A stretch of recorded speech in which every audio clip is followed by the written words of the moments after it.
وسلم تسليما. Have a seat. Dengan nama Allah yang Maha Esa, yang Maha Menakluk, dan semoga Allah sampaikan doa dan berkahnya ke atas Muhammad dan keluarga Muhammad, para imam dan para mahdi. Allah Subhanahu wa taala berfirman, dan apabila kalimat disempurnakan terhadap mereka, kami akan mengeluarkan dari bumi satu binatang melata untuk menghadapi mereka. Dia akan berbicara kepada mereka kerana umat manusia itu tidak percaya dengan jaminan kepada petanda-petanda kami.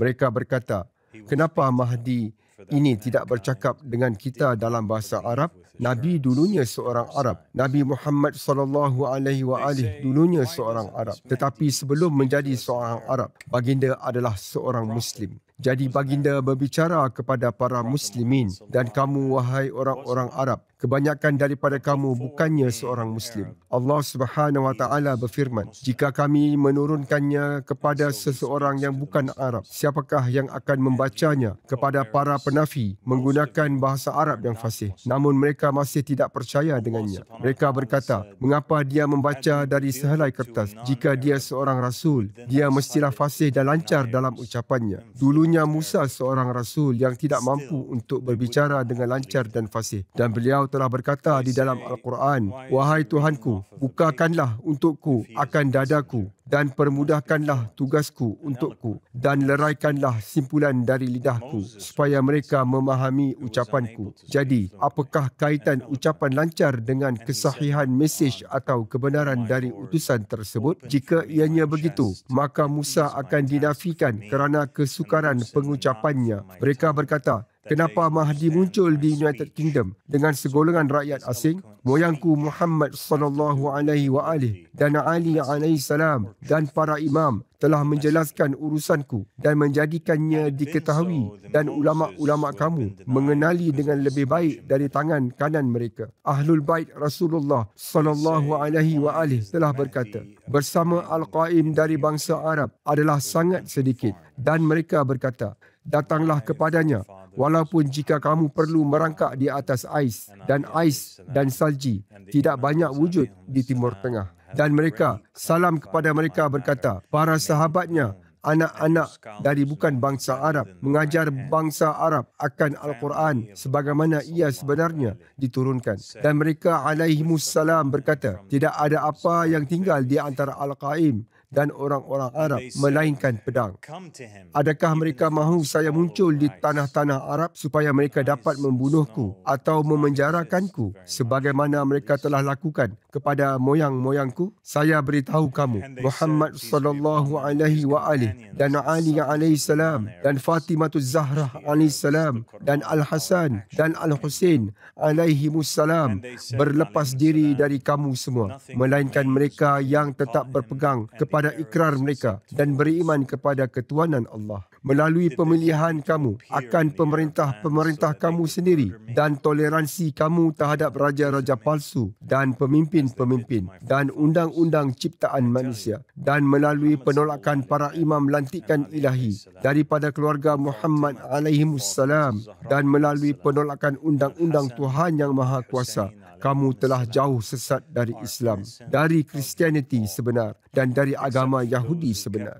Dan sebagaimana Rasulullah Muhammad SAW telah bersabda, sebagaimana sepatutnya kamu akan adanya perlantikan ke atas kamu, dan begitu juga Allah Subhanahu wa taala telah berfirman, dan dengan demikian kami menjadikan pemerintah-pemerintah zalim ke atas yang lain, kerana itu apa yang patut mereka dapat. Dan Allah tidak mengubah apa yang ada pada suatu kaum sehinggalah mereka mengubah apa yang ada dalam diri mereka sendiri. Kamu mempunyai para penzalim memerintah ke atas kamu kerana kamu telah menjadi penzalim kepada Muhammad dan keluarga Muhammad sallallahu alaihi wa alihi. Kamu mempunyai para pencuri memerintah ke atas kamu kerana kamu telah mencuri daripada Muhammad dan keluarga Muhammad alaihimussalam. Kamu mempunyai para pembunuh di atas kamu kerana kamu telah membunuh Muhammad dan keluarga Muhammad alaihimussalam. Oleh itu, kamu semua adalah bersalah. Semua mereka yang telah memilih seseorang lelaki mendapat perkongsian dari perbuatan lelaki tersebut. Bahkan Jika kamu cuma menyayangi salah seorang daripada pemimpin-pemimpin atau raja-raja palsu ini,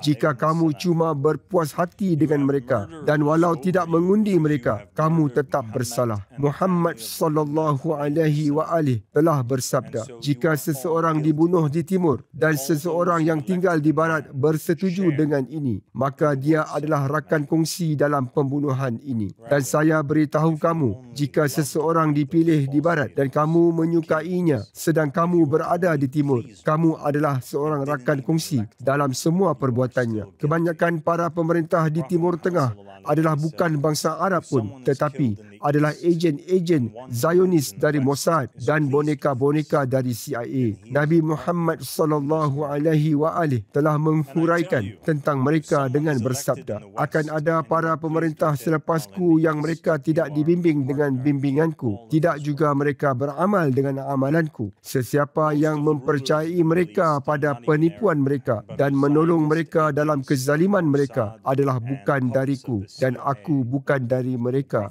dan mereka tidak akan datang kepadaku di telagaku. Dan sesiapa yang tidak mempercayai mereka pada penipuan mereka dan tidak menolong mereka dalam kezaliman mereka, mereka adalah dariku dan aku dari mereka, dan mereka akan bertemu denganku di telagaku. Nabi Muhammad sallallahu alaihi wa alihi juga bersabda, akan tiba suatu masa di mana adanya para pemerintah di atasmu yang dari kalangan seburuk-buruk manusia, dan sesiapa yang hidup pada waktu itu janganlah menjadi seorang korporal mahupun menjadi seorang polis ataupun menjadi seorang pemungut cukai atau menjadi bertanggungjawab ke atas markas-markas rahsia. Jadi jelas Muhammad Rasulullah sallallahu alaihi wa alihi telah melarang kita menolong mana-mana penzalim di negara-negara orang Islam, walaupun jika ianya cuma dengan segaris dari sebatang pen, dan sesiapa yang melakukan sedemikian adalah bukan dari baginda. Para pemerintah bukan sahaja pengkhianat kepada orang-orang Islam,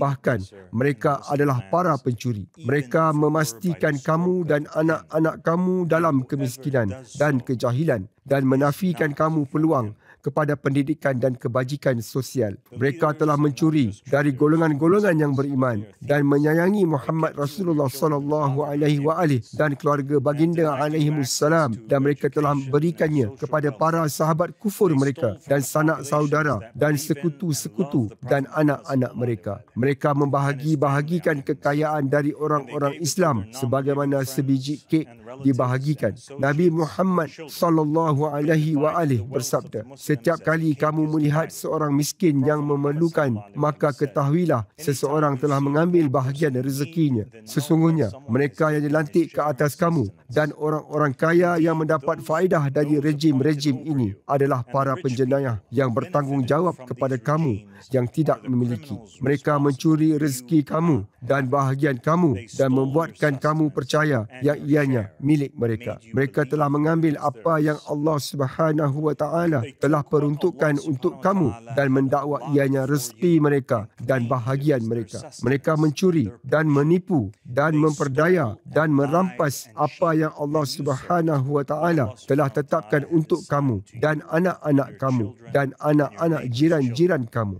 Orang Islam hanya mengambil bahagiannya dari dunia ini dan bahagiannya adalah keperluannya. Apa yang melebihi keperluannya adalah kepunyaan orang lain.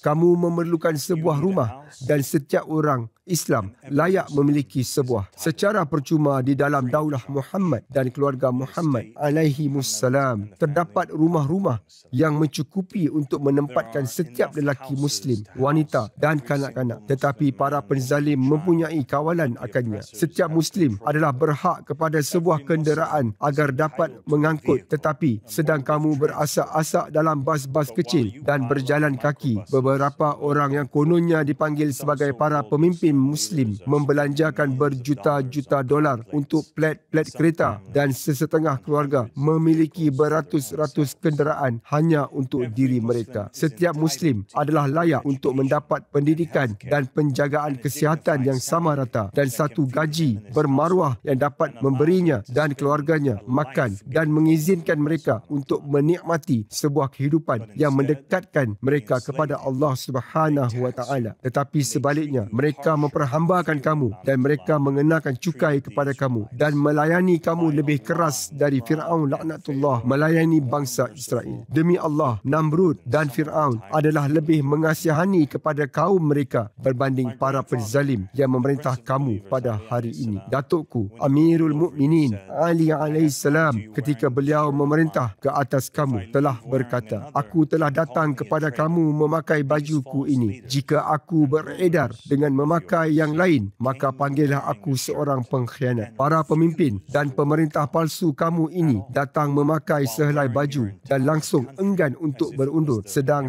mereka semuanya memakai seluruh negara seolah-olah ianya harta pusaka mereka. Kerabat diraja Saudi yang kononnya dipanggil sebagai penjaga kepada kubur datukku dan penjaga rumah Allah memiliki kekayaan berjumlah kira-kira 1.4 trilion dolar. Emir Kuwait dan keluarganya mempunyai kekayaan bernilai 360 bilion dolar bagi mereka sahaja. Masya Allah. Kerabat diraja Qatar memiliki kekayaan yang bernilai 1.2 bilion dolar. Kerabat diraja Abu Dhabi memiliki kekayaan yang bernilai 150 bilion dolar. Kerabat diraja Maghribi memiliki kekayaan yang bernilai 8 bilion dolar. Kerabat diraja Jordan memiliki kekayaan yang bernilai 750 juta dolar. Bekas Presiden Mesir Husni Mubarak, anggaran nilai kekayaannya adalah 700 bilion dolar ketika dia dijatuhkan, sedangkan keseluruhan nilai KDNK Mesir adalah sekitar 400 bilion. Dan semua pemimpin-pemimpin dari negara-negara Muslim adalah sama. Saya bertanya kepada kamu, demi Allah Subhanahu wa taala, apakah ini sesuatu yang Nabi Muhammad sallallahu alaihi wa alihi dapat terima?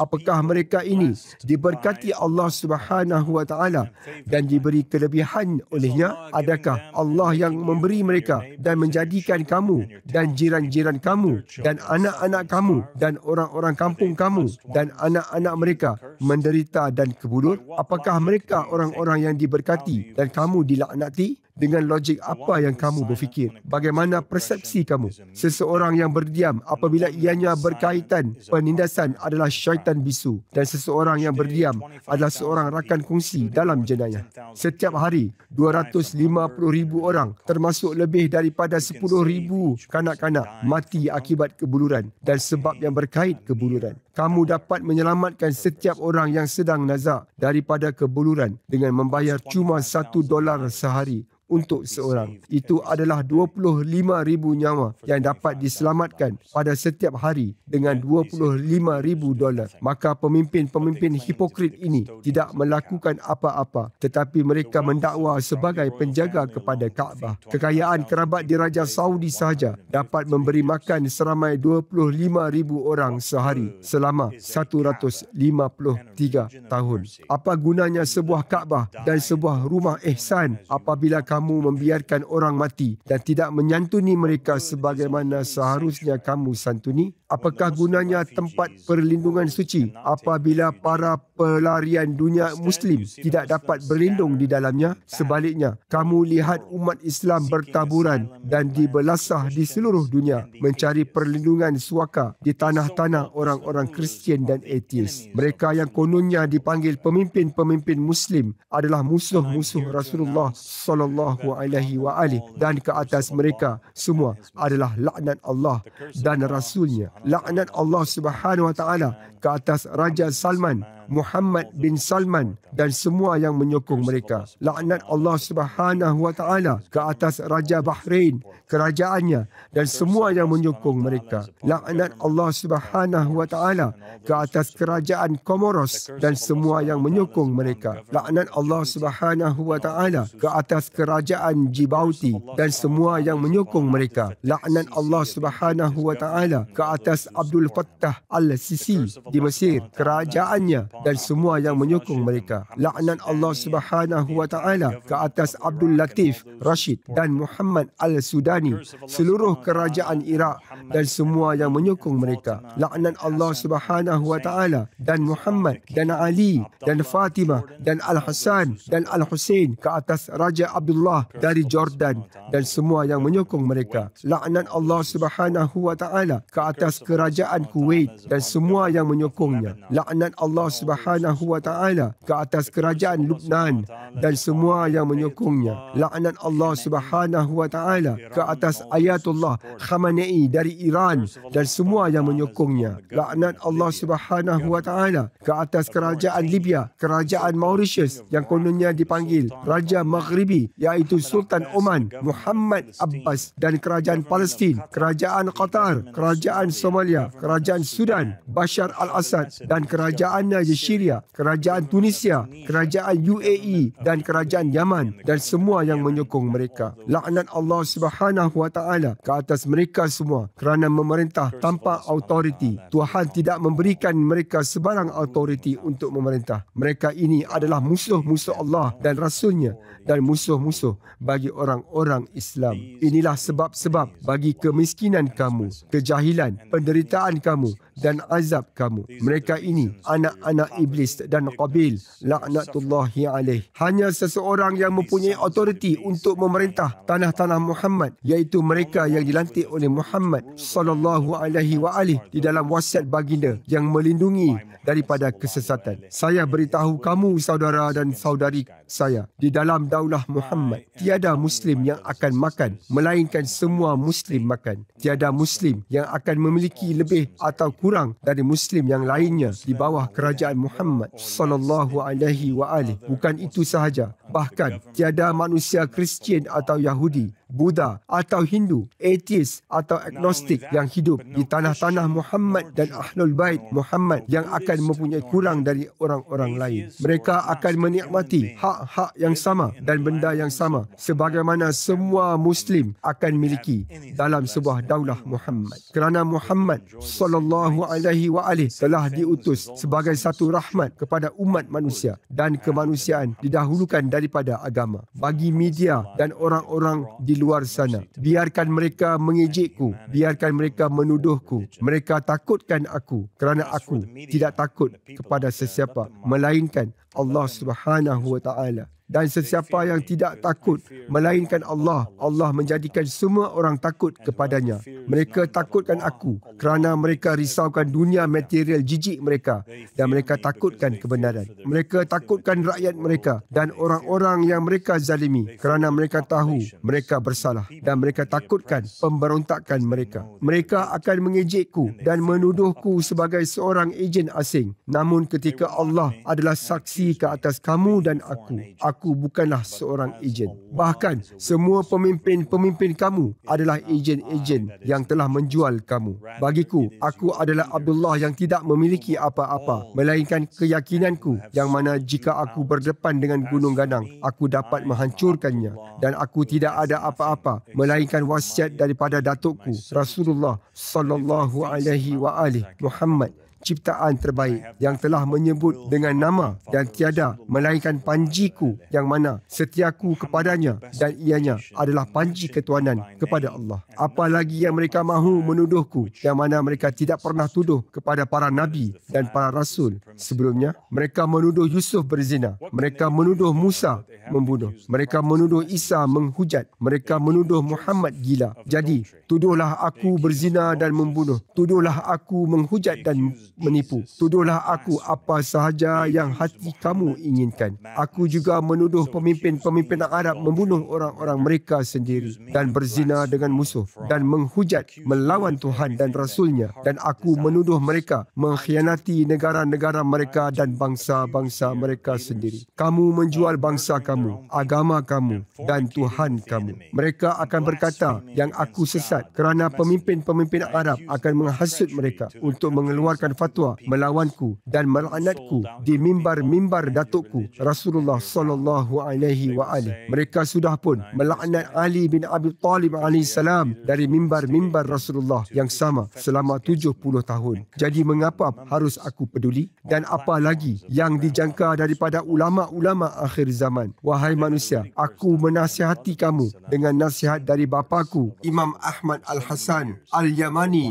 alaihi salam. Tanyalah Ahlul Bait Muhammad alaihi salam tentang ulama-ulama pada akhir zaman sebelum kamu bertanya ulama-ulama akhir zaman tentang Ahlul Bait Muhammad alaihi salam. Ahlul Bait Muhammad berkata, ulama-ulama pada akhir zaman adalah para ulama yang paling keji di bawah lindungan awan, dan mereka berkata fuqaha mereka adalah para pengkhianat, dan mereka alaihi salam berkata ulama-ulama pada akhir zaman adalah lebih berbahaya kepada umat kami berbanding tentera Yazid, dan di dalam riwayat lain lebih berbahaya berbanding dengan Dajjal. Daripada mereka munculnya fitnah, dan kepada mereka fitnah itu kembali. Laknat Allah Subhanahu wa taala ke atas semua ulama-ulama Islam tanpa pengecualian Sunni atau Syiah, melainkan mereka yang berbai'ah taat setia kepada seruan ini dan taat setia kepada Al-Mahdi Muhammad bin Al-Hasan Al-Askari alaihi salam dan Al-Yamani Ahmad Al-Hasan alaihi salam. Allah dan Muhammad dan Fatimah dan Ali dan Al-Hasan dan Al-Husain alaihi salam ke atas Al-Sistani, idola palsu senyap yang tidak bermanfaat mahupun memudaratkan, Al-Khamenei dan seluruh marji' Syiah dan musuh-musuh Allah dan utusannya yang menggelarkan diri mereka nama-nama seperti Hujjah Allah dan Ayatullah. Laknat Allah dan Muhammad dan Fatimah dan Ali dan Al-Hasan dan Al-Husain alaihimussalam ke atas semua mufti-mufti besar Sunni dan semua syekh-syekh yang menyokong institusi tersebut. Allah telah mengumumkan dan menyatakan Dia berlepas diri dari kamu semua. Dan sekarang, bagi setiap Muslim, mestilah memilih sama ada mahu berdiri bersama penjenayah-penjenayah ini dan menghadapi apa yang mereka akan hadapi dan berkongsi pengadilan mereka dari Allah, atau mengisytiharkan diri anda bebas dari mereka dan berlepas diri dari mereka dan bertaubat dan berbai'ah kepada Allah dan Rasulnya ketika pintu taubat masih dibuka. Allah Subhanahu wa taala telah berfirman, dan apabila kalimat disempurnakan terhadap mereka, kami akan mengeluarkan dari bumi satu binatang melata untuk menghadapi mereka. Dia akan berbicara kepada mereka kerana umat manusia itu tidak percaya dengan jaminan kepada petanda-petanda kami, dan aku adalah sang binatang melata tersebut. Dan alhamdulillahi rabbil alamin, wa sallallahu ala Muhammad wa ali Muhammad al-a'immah wal mahdiyina wa sallim taslima.